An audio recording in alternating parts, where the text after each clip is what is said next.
let's focus on football again. Tell us briefly how your career went.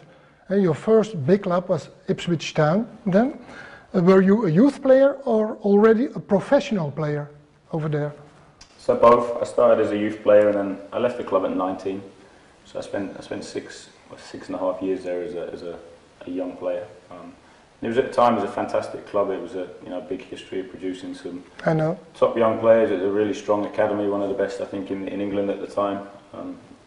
I was fortunate some of the people that came through at a similar age group were Paul Mariner, something. Yeah, slightly older than me, but like the likes of Darren Bent, Darren Ambrose, Kieran Dyer, Titus Bramble, all that played. Had really good Premier League careers. Were at the club, all a little bit older than me, but I think it'd done a lot for the academy. So I learned a lot about myself. I think it was lucky in terms of it gave me a really good grounding. I think it was a club that was driven by development and not results. So I think that's played a big impact and had a huge influence on my career and how I work. So it was I have some great memories there. I obviously went back and coached there for a long time as well. So good grounding. You watched, of course, the Nations League match Belgium-England. One of the English players was Declan Rice. You know him very well, don't you? Yeah, so when I joined West Ham 2015, Declan was there. So Declan was an under 17 at the time.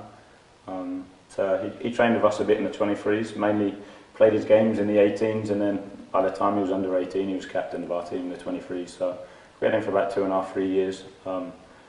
Can't speak highly enough of him, and the thing that hits you about him more than anything is just how strong he is as a person. Terrific character, terrific attitude, terrific work rate. Nice story when Manuel Pellegrini first joined West Ham. They played Liverpool away and I think they lost 4 or 5-0 and Declan got taken off at half time. Week later left out the squad and training with me in the 23s, and first player out, bringing out the equipment, trained perfectly, attitude was excellent, and it just summed it up. The fact he could argue have been slightly annoyed at not being in the first team squad and disappointed being in the 23s, but he was a fantastic role model for all the young players that were there. That whatever disappointments get thrown at you, the only way you get through it is by to work and show a good attitude. Okay, England lost that match. What did they say at the club over here? I've been lucky, nobody said anything. But I've kept my head low. I've kept my head low and deliberately not brought it up. But yeah, nobody said anything yet. No. I had a couple of texts. It'll come. Yeah, I'm sure. You passed your examination as a youth coach at West Ham with flying colours. The City Group noticed that, and now you work for them. They sent you on a mission to America to improve the youth academy of New York City.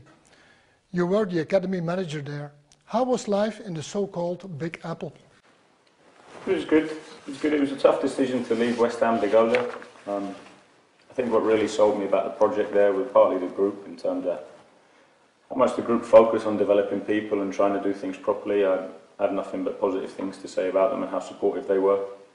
And again, the move was driven by making myself better, both as a person and as a coach. So I joined initially as the director of coaching, so just to oversee the football program, to align the philosophy, to develop coaches, to develop players, to do that side of it. So I learned a huge amount. We were 42 nationalities within the whole academy, staff and players. So again, coming from England, where we had some foreign players in the under 23s and the 18s at West Ham, not all the staff were English. So I learned a lot in terms of how can you connect with people from such different environments and backgrounds and cultures. So I think a lot of that really helped me for where I'm at now in terms of okay. our group. Yeah, I see. Well, you were in the United States for 14 months, I think. Then there was another big challenge, of course, build up and manage a new team in Lommel, Belgium. Were you surprised? Were you pleased? Did you cry? I didn't cry.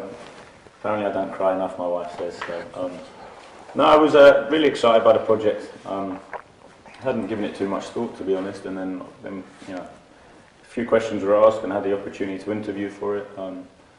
And yeah, when I heard about the project and what we're trying to achieve here and what the group are trying to do with the club, I was hugely excited by it, and it's almost the perfect next step for me in my career. So yeah, no, it's fantastic. I'm really enjoying it.